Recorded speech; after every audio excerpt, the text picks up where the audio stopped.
Parent chain selection के बाद अब आप ये देखें कि अल्काइल रेडिकल्स कैसे बनते हैं। अल्काइल रेडिकल्स बनते हैं अल्केन से, ठीक है। अल्केन क्या है? अल्केन का जनरल फॉर्मूला है CnH2n प्लस 2। जितने कार्बन होंगे हमारे पास उससे डबल आपने हाइड्रोजन लेने हैं, ठीक है, और उसके अंदर +2 करना है। जैसे कि हमारे पास देखें सबसे पहला जो अल्केन का मेंबर होता है वो क्या होता है? CH4, that is methane, carbon 1, ठीक है। हाइड्रोजन आपने 1 से डबल लेने हैं तो 2 हो गए, 2 + 2 दैट इज 4। आपने अल्काइल रेडिकल कैसे बनाना है? अल्काइल रेडिकल का जनरल फॉर्मूला होता है CnH2n + 1। यहाँ पर +2 है, आपने यहाँ पे +1 करना है सिर्फ, ठीक है। एक हाइड्रोजन लेस होता है अल्काइल रेडिकल का अल्केन से, तो फिर वो पर्टिकुलर अल्काइल रेडिकल बन जाता है। इसी अल्काइल रेडिकल को हम कहते हैं कि ये जो है हमारे पास ये ब्रांच है, सब्स्टिट्यूट है, यही वो ब्रांच या सब्स्टिट्यूट होता है जिसको हम पेरेंट चेन के ऊपर या नीचे लगा हुआ देखते हैं और फिर इसकी हम नेमिंग सीखते हैं कि कौन से नंबर के ऊपर जो है वो ये ब्रांच लगी हुई है, ठीक है। इसको आप ब्रांच कह सकते हैं, इसको आप रेडिकल कह सकते हैं, इसको आप सब्स्टिट्यूट भी कह सकते हैं। That is the part attach to the parent chain directly. अब इसमें देखें कि हम कितने टाइप के रेडिकल्स जो हैं वो बना सकते हैं। तो आप मीथेन से जब बनाते हैं, CH4 है तो आप लिखेंगे CH3, एक हाइड्रोजन लेस कर देंगे, एक बॉन्ड उसका खाली रह जाएगा क्योंकि 4 उसकी टोटल वैलेंसीज होती हैं एक कार्बन की। जब हम एक हाइड्रोजन लेस करेंगे दैट बिकम CH3, एक बॉन्ड उसका सिंगल रह जाएगा। तो इसका मतलब क्या है? ये आपके पास था alkane that is called methane, इसका नेम है मीथेन। मीथेन का रेडिकल बन जाएगा मिथाइल। सिंपल आप ये कह लें अल्केन से अल्काइल, मीथेन से मिथाइल। तो कितने टाइप के हम रेडिकल्स और बना सकते हैं? आप सिंपल बना सकते हैं टोटल जो है वो कितने टाइप के? CH4। उसके बाद सेकंड जो है हमारे पास वो है इथाइल। इथाइल रेडिकल कैसे बना सकते हैं? इथेन, इथेन का फॉर्मूला क्या है? C2H6। हम अगर इसका कंडेंस्ड स्ट्रक्चर लिखते हैं तो वो आता है हमारे पास CH3CH3, ठीक है। इसको हम किस तरह से बना सकते हैं? अगर आप इसका रेडिकल बनाते हैं तो इसका रेडिकल सिंपली ऐसे बनेगा। अगर आप इसको कंबाइन लिखते हैं C2H5 कार्बन के साथ एक bond vacant, that is called ethyl radical, ठीक है। और अगर हम इस तरह से भी लिख दें तो दैट इज CH3 CH2 और CH2 के साथ एक सिंगल बॉन्ड आप इस तरह छोड़ दें, दैट इज अगेन इथाइल। ये इथाइल रेडिकल को लिखने के दो तरीके हैं। C2H5 लिखकर आप एक सिंगल बॉन्ड छोड़ दें या फिर CH3 उसके साथ CH2 और ये इस तरह से, ठीक है, सिंगल बॉन्ड। इस तरह से भी हम मिथाइल को रिप्रेजेंट कर सकते हैं, इस तरह से भी। और मिथाइल का सिंपल एक ही लिखने का फॉर्मेट है CH3। मिथाइल और इथाइल के रेडिकल्स के बाद बाकी अब हम देखते हैं कि प्रोपेन और ब्यूटेन के कितने रेडिकल्स हम बना सकते हैं। चलें अब यहाँ पर देखें कितने टाइप से हम प्रोपेन के रेडिकल्स बना सकते हैं, ठीक है। मिथाइल का एक बन रहा था, मीथेन का एक बन रहा था मिथाइल, इथेन का एक बन रहा था इथाइल। ये प्रोपेन से हम कितने रेडिकल्स बना सकते हैं? प्रोपेन का हम सिंपल एक रेडिकल बनाएंगे यहाँ पर, that is simply CH3 CH2 and CH2। Carbon number 1 से अगर हम इसको अटैच करते हैं यहाँ पर तो इस रेडिकल का नाम हो जाएगा that is called N propyl. N stands for normal. ये कॉमन जो सिस्टम होता है नेमिंग का उसके अंदर हम ये वाली टर्मिनोलॉजी इस्तेमाल करते हैं, दैट इज नॉर्मल। नॉर्मल को शॉर्ट फॉर्म से हम लिखते हैं एन से, एन प्रोपाइल, एन के साथ एक हाइफन हम पुट करते हैं, ठीक है। और उसके बाद सेकंड जो इसका रेडिकल है वो हम बनाएंगे अगर हम इसको नंबर 2 कार्बन से हम इसका जो एक H है वो लेस करते हैं, ठीक है। फर्स्ट एंड लास्ट कार्बन पे 3 हाइड्रोजन ही हैं और सेकंड कार्बन से अगर हम इसको कनेक्शन देते हैं तो ये अब कहलाएगा आइसोप्रोपाइल, ठीक है, आइसोप्रोपाइल। और आइसो को हम ISO से इस तरह से शो करते हैं, that is again the common system of naming, ठीक है। अब एक इसका हो गया एनप्रोपाइल, एक हो गया इसका आइसोप्रोपाइल। अब जो मॉडर्न आयोपिक नॉमेनक्लेचर का रूल है उसके अंदर जब हम आइसोप्रोपाइल को, इस रेडिकल को हम शो करते हैं किसी भी नॉमेनक्लेचर सिस्टम पे तो इसका एक नेम है particular and that name is termed as the propyl two yl. इस नेम को कहा जाता है प्रोपेन टू आइल। इसका जो लेटेस्ट जो हमारे पास नॉमेनक्लेचर के जो रूल आ रहे हैं वो कहलाता है ये प्रोपेन टू आइल, ठीक है। और ये जो प्रोपेन टू आइल है ये हमारे पास आ रहा है अब मॉडर्न जो हमारे पास आयोपिक सिस्टम आता है ना इसके अंदर ये नेम हम लिखते हैं। वैसे जो है ये नॉर्मल और आइसो को हम, ये आप कह सकते हैं कि ये रिटेन्ड नेम्स हैं। रिटेन का मतलब ये होता है कि ये हैं तो कॉमन नेम्स लेकिन आयोपिक ने भी इसको वेरीफाई किया हुआ है तो ये मोस्टली बुक्स के अंदर ये यूज हो रहे हैं। अभी तक जो हमारे पास जो हमारा पाकिस्तान का सिलेबस है या नॉर्मल जो बुक्स हैं उसके अंदर हम नॉर्मल और आइसो को एज अ रेडिकल हम आयोपिक नॉमेनक्लेचर के अंदर भी इसी तरह से मेंशन कर लेते हैं। उसके अंदर हम अभी तक इसको नहीं लेकर आए प्रोपेन टू आइल को। तो ये जो प्रोपेन टू आइल है, ये मॉडर्न नॉमेनक्लेचर सिस्टम के अंदर हम आइसोप्रोपाइल को कहते हैं, ठीक है। वैसे तो अभी हम जो यूज करेंगे ना, हमारे जो प्रैक्टिस क्वेश्चंस हम करेंगे, हम उसमें आइसोप्रोपाइल नॉर्मल इसके हिसाब से देखेंगे। प्रोपेन टू आइल जहां पर आएगा वहां पर भी मैं आपको इंडिकेट कर दूंगी।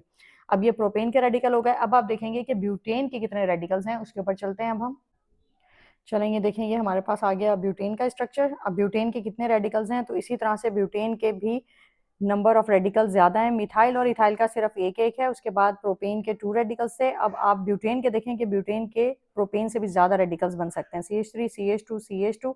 लाइकवाइज हम कार्बन नंबर 1 से अगर इसका एक हाइड्रोजन लेस करते हैं तो दैट इज कॉल्ड ब्यूटाइल।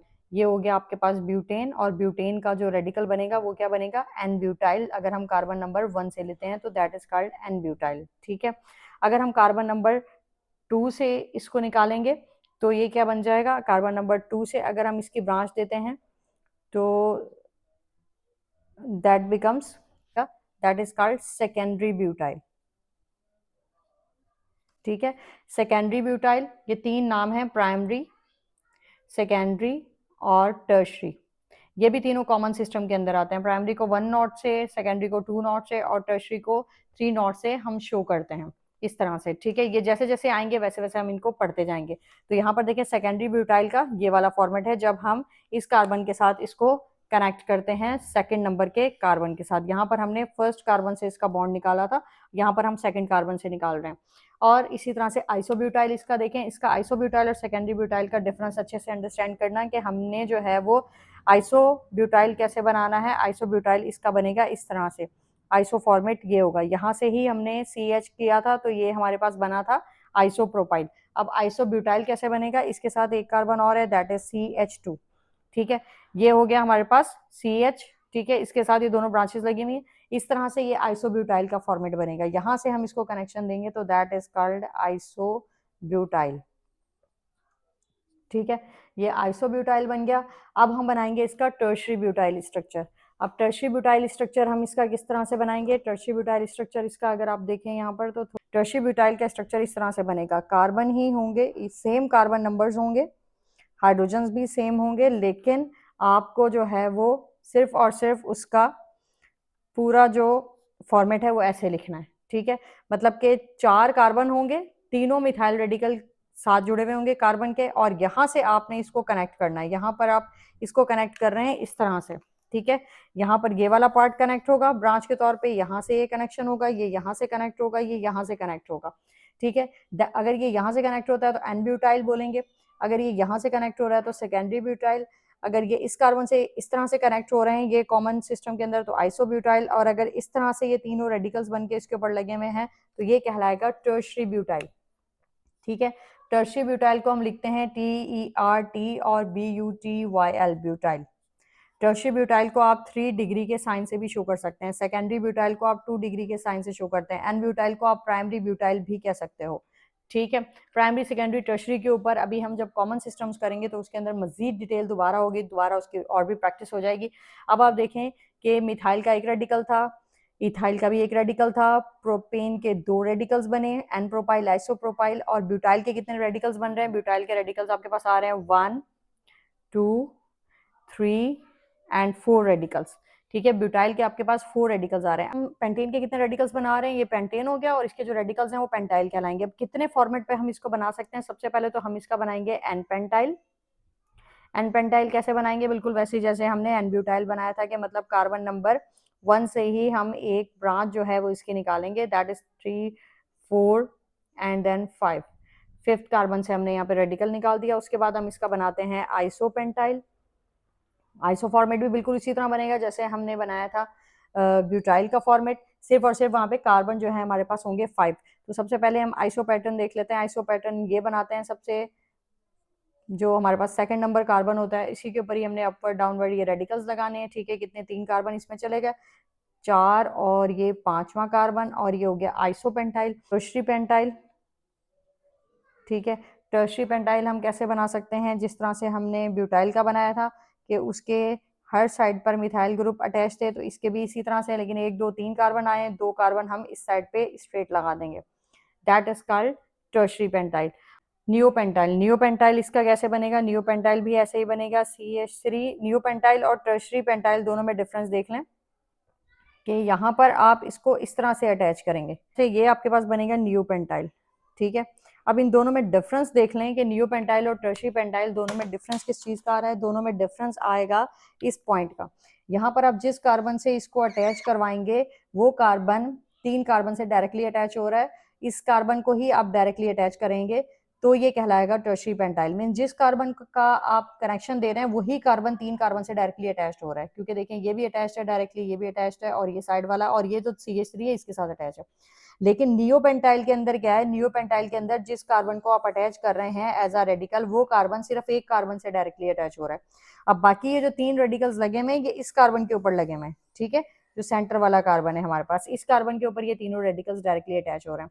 तो there is a difference in tertiary pentyl और नियोपेंटाइल। नियोपेंटाइल के अंदर जो है वो जिस कार्बन को आप कनेक्ट कर रहे हैं उसके पीछे जो है बाकी के 4 कार्बन है, ठीक है, जो कि डायरेक्टली उससे अटैच नहीं हो रहे हैं। एक कार्बन डायरेक्टली अटैच है, बाकी के 3 कार्बन उस सेकंड कार्बन से अटैच है। लेकिन टर्शरी पेंटाइल के अंदर जो कार्बन अटैच होगा उसी के साथ ही 4 कार्बन, 3 कार्बन डायरेक्टली अटैच है और चौथा इस तरह से। ये वाला जो है यहाँ पर कोई भी फंक्शनल ग्रुप अटैच होगा।